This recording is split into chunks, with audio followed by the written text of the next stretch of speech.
aí vem a grande carta para mim, né? Que foi a última, acho que a Elisa produziu, se não me engano, né, Elisa? Acho que foi a última que você desenhou agora, que passou para a gente.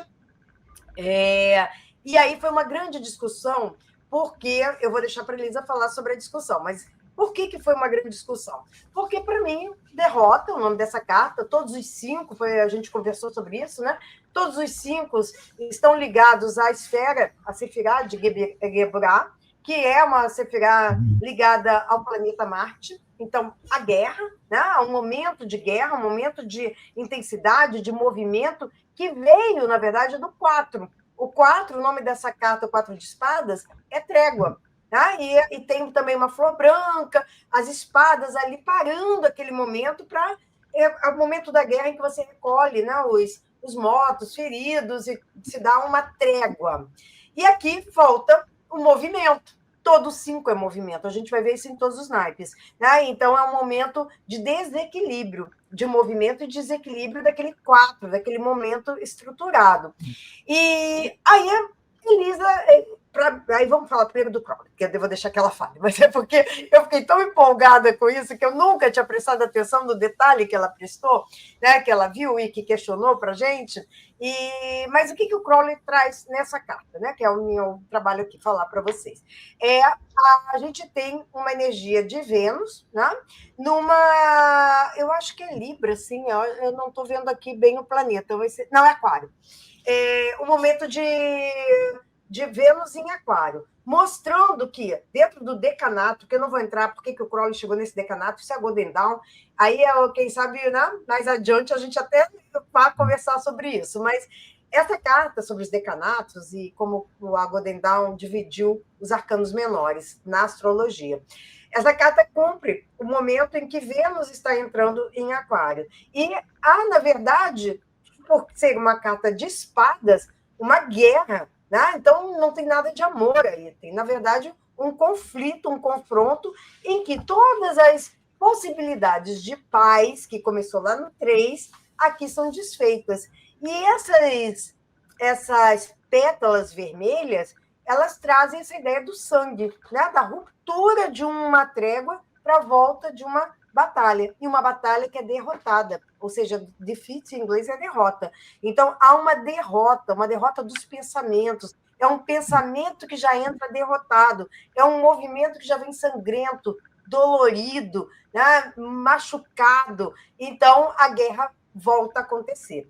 E aí, então, eu vou deixar para a Elisa, porque eu acho que o grande lance aqui é a sacação que ela teve.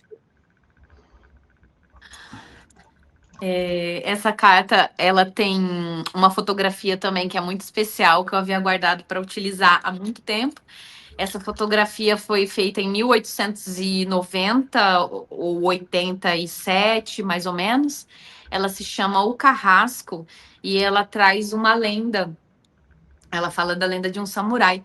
E só que essa lenda não se sabe se o carrasco ele deu o desfecho de matá-lo ou se ele deu o desfecho do perdão.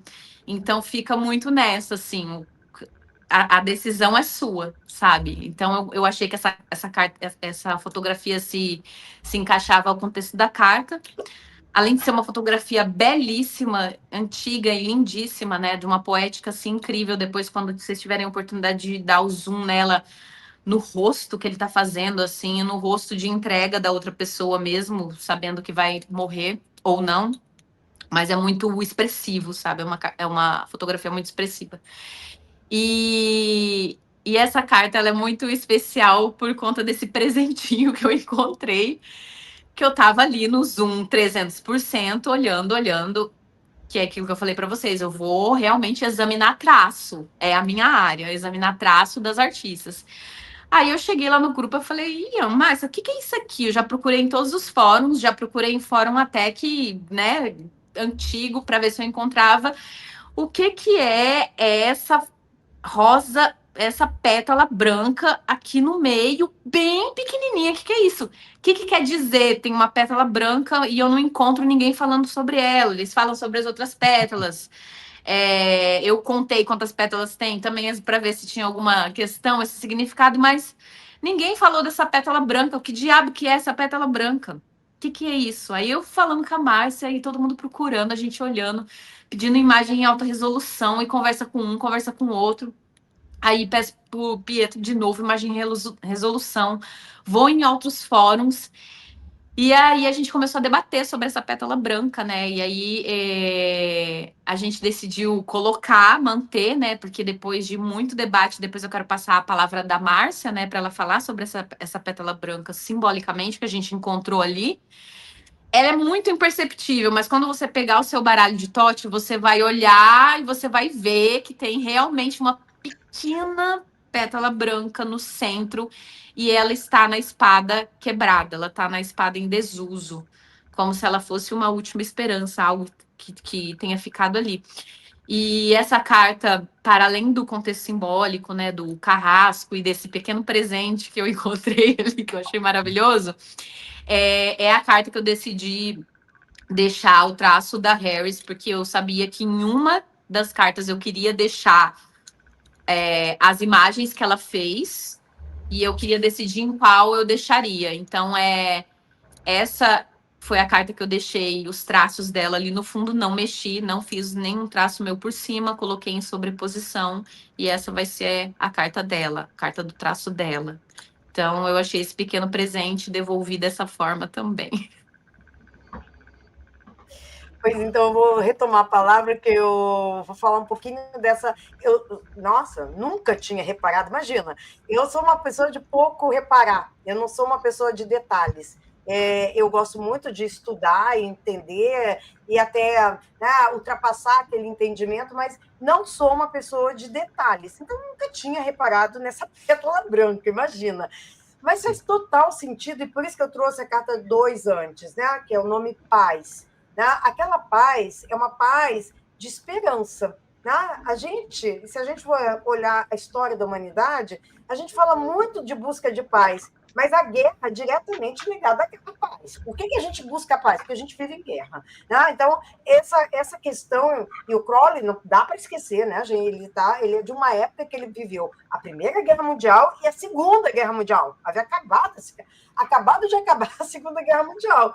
Então, ainda eu estava estourando ainda, né? Quando ele começou o tarot, ainda estava estourando, estava num momento muito intenso de guerra no mundo. E aí, obviamente, ele tem toda essa concepção de entender que a paz é algo desejado, mas que não é a essência do ser humano. Então, ele tem, nos momentos da paz, a carta 2 e a carta 4, duas flores no momento que está havendo paz e trégua, o momento da carta branca, tá? E que simboliza essa paz. No momento em que começa a briga, né, a guerra, toma-se conta o sangue, o vermelho, mas a expectativa, uma pétala ainda é branca. E a gente não pode esquecer que a carta 6, e aí todos os 6 do baralho, de todos os naipes, é de equilíbrio, é Tiferet, né? Então a gente está no centro da árvore da vida, volta tudo ao equilíbrio. E o Crowley vai dizer, que aí já é um pensamento dele, da época dele, né, que a paz ela pode ser feita quando a mente nossa está a favor da ciência, está construindo ciência, tecnologia. Essa é a ideia dele inicial, né? Então, a ideia dele da época. Então, essa pétala é uma pétala de esperança, né? É uma pétala de algo que ainda vai voltar, quem sabe, um dia, a se reestruturar novamente. E a reestrutura, o Crowley encontra como forma da mente não levar para a guerra, é justamente a tecnologia, a mente que trabalha em função da ciência. Mais uma vez falando, é século XX, metade do século XX, a gente não pode esquecer que o mundo nosso estava explodindo em tecnologia, tanto de guerra, quanto também de busca pela Lua, domínio de Lua, domínio do espaço. Então, toda essa tecnologia que saiu do nada, de carroças andando na rua, para um foguete na Lua. E isso em poucas décadas do século XX. Então, eu acho que isso, para uma mente dele, né, daquela época, devia ser explosivo. Né? Eu fico imaginando como deve ser um pensamento de uma pessoa que viveu no tempo das carroças e Está vendo, não chegou a ver o Homem à Lua, mas vendo as bombas, as guerras, os aviões, todo esse movimento de crescimento assim em décadas, em poucas décadas, né? Então, eu achei muito interessante a visão que a Elisa conseguiu captar e faz muito sentido no naipe de espadas do Crowley. E é isso, então.